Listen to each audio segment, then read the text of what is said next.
I swear, sometimes I still chuckle remembering the look on my brother's face, or rather, the lack of a coherent expression, when he finally grasped the full extent of my little military career. It wasn't just him. My entire family, for years, treated my service like a quaint hobby, a brief detour before I'd eventually settle into a real job. They openly pitied me, discussed my future in hushed, concerned tones, and even tried to set me up with civilian jobs because they thought I was wasting my potential. Little did they know, I outranked most generals, and by the time they found out, the shock nearly gave my mother a heart attack. Was I wrong for letting them believe I was just some low, ranking grunt for so long? Tell me, would you have done the same thing, or would you have set the record straight from day one? Let me take you back to the very beginning, to understand why I kept such a significant part of my life a secret from the people closest to me. I grew up in a family that valued traditional success: doctors, lawyers, engineers, and entrepreneurs. My father was a successful corporate lawyer, my mother a renowned surgeon, and my older brother, Mark, was on track to become a partner at a prestigious investment bank. From a young age, the expectation was clear: achieve a high-status, high-earning profession. My decision to join the military after high school was met with a mix of confusion, disappointment, and thinly veiled condescension. I remember the conversation vividly.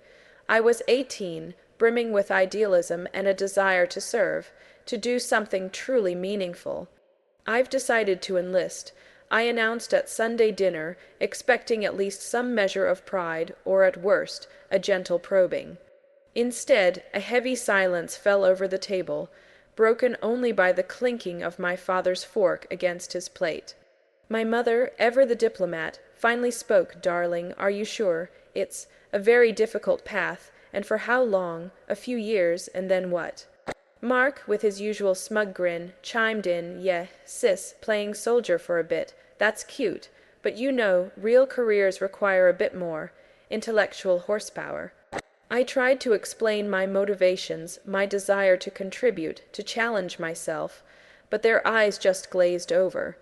To them, it was a temporary phase, an extended gap year before I'd inevitably come to my senses and pursue something worthy. I enlisted, and for the first few years, that perception solidified. I deliberately downplayed my achievements during calls home. When they asked about my rank, I'd give them a vague answer, something easily dismissible, like just getting started, or still a private, you know how it is. I rarely spoke about my actual duties, focusing instead on mundane aspects of military life, making it seem less significant than it was. Part of it was a defense mechanism. I didn't want to expose my true passion and commitment to their ridicule. Part of it, I admit, was a perverse enjoyment of their assumptions. They'd ask if I was seeing the world, or getting some good exercise. They'd send me care packages filled with books on finance or medical journals, hinting at future civilian aspirations they believed I harbored. Mark, especially, loved to poke fun. He'd introduce me to his friends as my little sister, the soldier, with a patronizing pat on my head. He once even suggested I'd be perfect for a security guard position at his bank once my stint was over. My parents, while less overtly demeaning, still held onto the idea that I was just finding myself. They'd always ask if I was ready to come home and settle down. As the years passed, my career progressed, but their perception remained unchanged. I excelled in specialized training, rose through the ranks, and was entrusted with increasing responsibilities. I was deployed to various high-stakes environments, working on incredibly sensitive operations that I, of course, couldn't discuss with anyone, let alone my family. The information was classified, and my family's dismissive attitude only made it easier to maintain the veil of secrecy. They thought I was still just a captain, maybe a major at best, doing administrative work or pushing paper. They never once suspected the truth. I remember Christmas dinners where my father would gently probe, "So, still playing soldier, dear? Any thoughts of using that discipline to, say, manage a team in the private sector?" My mother would add, Your brother says they're always looking for organized people at his firm, even if you don't have a business degree. Mark, ever the instigator, would then loudly declare, "She's probably too busy polishing her boots, Mom. Can't expect her to keep up with the real world." I'd just smile and nod, a tiny secret grin playing on my lips. It was a bizarre dynamic, living a double life. One life was filled with intense training, complex strategies, and life or death decisions.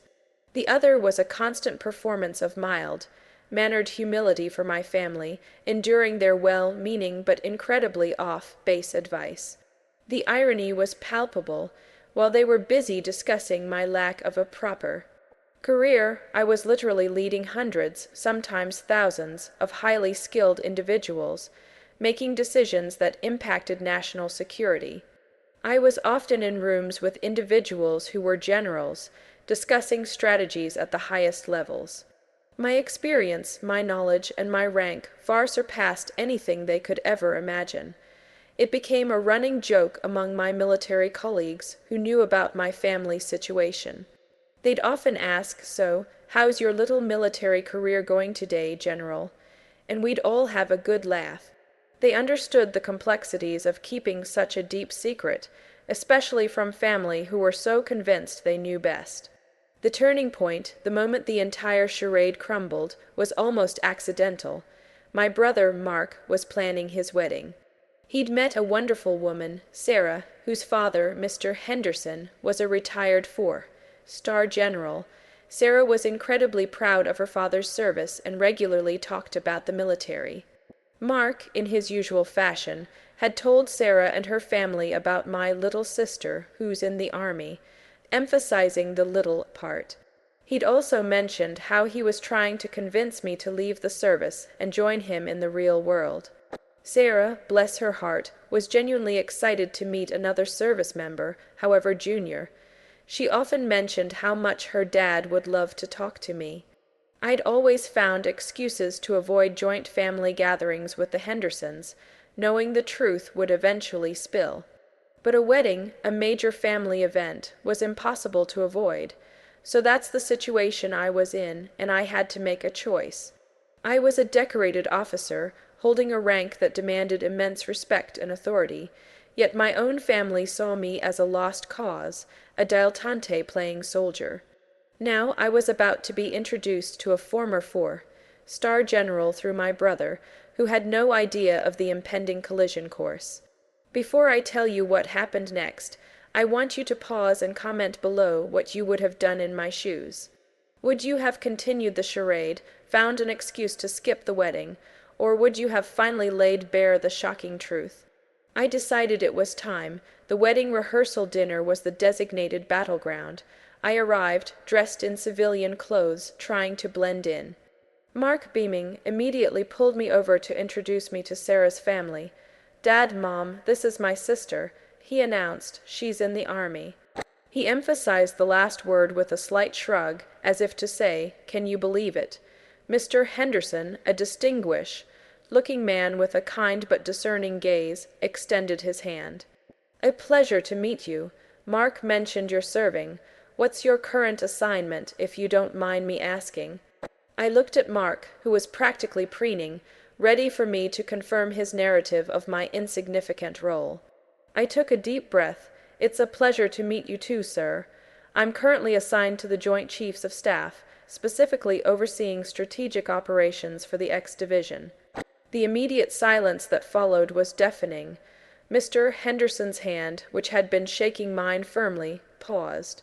His eyebrows, initially raised in polite curiosity, slowly began to ascend towards his hairline. His wife, who had been smiling, now had a look of utter bewilderment. Mark, beside me, let out a nervous chuckle. "Oh, sis, still with the jokes, huh? She's quite the prankster," he said, nudging me playfully. I didn't laugh. My expression was serious, unwavering. Mr. Henderson, a man who had seen and heard it all in his distinguished career, slowly withdrew his hand. His gaze intensified, scrutinizing me. "Joint Chiefs of Staff, X Division," he repeated, his voice low, almost a murmur. "And your rank, if I may ask, This was it, the moment of truth. I looked him directly in the eye. "General, sir." The next few seconds played out in slow motion. Mark's jaw dropped so far I thought it might detach. His eyes, usually filled with self-importance, were now wide with disbelief, then a dawning horror. My parents, who had been watching the exchange from a distance, started to walk towards us, sensing a shift in the atmosphere. Mr. Henderson, on the other hand, straightened up, a genuine look of respect replacing his initial surprise. "General," he repeated, a smile slowly spreading across his face. "Which star, if you don't mind me asking, General?" I knew he wasn't asking for my full name. He was trying to ascertain the level of my rank without being overtly intrusive. "Four, sir," I replied simply. The silence this time was truly absolute. Mark gasped, a small, almost imperceptible sound, but it was there. My mother, who had just reached our group, covered her mouth with her hand, her eyes darting from me to Mr. Henderson, then back to me, trying to piece together the fragments of this shattering revelation. My father, always composed, looked utterly flummoxed. He blinked a few times, as if clearing his vision, unable to reconcile the image of his little soldier with the word "General." Mr. Henderson let out a hearty laugh, a genuine, booming sound that broke the tension. He clapped me on the shoulder, a gesture of camaraderie. "Well, General, it's an absolute honor to meet you. Mark, you neglected to mention your sister outranked me." The rest of the evening was a blur of apologies, explanations, and stunned faces. Mark, utterly mortified, kept stammering I thought, you said you were just, a captain or something. My parents were a mix of pride, confusion, and a touch of embarrassment. They kept saying, "Why didn't you tell us? Why did you keep this secret?" My explanation was simple. Their preconceived notions, their constant pity, and their dismissive attitude had made it impossible. I had tried, in the beginning, to share my passion, but it had always been met with their desire for me to pursue a real career. Over time, it just became easier to let them believe what they wanted. Mr. Henderson, bless his heart, found the whole situation hilarious and became my unexpected ally, recounting stories of various generals he knew, subtly reminding my family of the immense responsibilities and achievements that came with my rank. He even pulled out his old military photos, comparing my uniform and medals to his, further cementing the reality for my disbelieving family. The highlight was when Mark, after a few drinks, kept accidentally saluting me, then quickly lowering his hand, blushing profusely. It was pure comedic gold. The aftermath was interesting. My family's pity evaporated, replaced by a strange blend of pride and a lingering sense of being outmaneuvered. Mark, while still occasionally teasing me, now introduces me as my sister, the General, with an undeniable hint of pride in his voice. My parents, after their initial shock and a few heartfelt apologies, have become my biggest cheerleaders. They still send care packages, but now they're filled with expensive coffee and gourmet snacks, not medical journals. They've finally grasped that my little military career was anything but little. It took a while, but they finally saw me, not as the child who needed guidance, but as the accomplished woman I had become. The secret was out, and while it caused a momentary earthquake in our family dynamic, it ultimately led to a deeper, more honest understanding. So, that's my story. It was a long journey from being pitied for my little military career, to having my family realize I outranked most generals. It was a secret I kept for years, and while it had its challenges, it also offered a strange kind of freedom. I wouldn't trade those moments of their stunned faces for anything. Like this video if you were on my side and thought my family needed a dose of reality. Subscribe for more stories like this, and share your final thoughts on this whole mess in the comments section. Would you have played the long game like I did, or would you have dropped the bombshell much earlier? I'll see you all in the next story.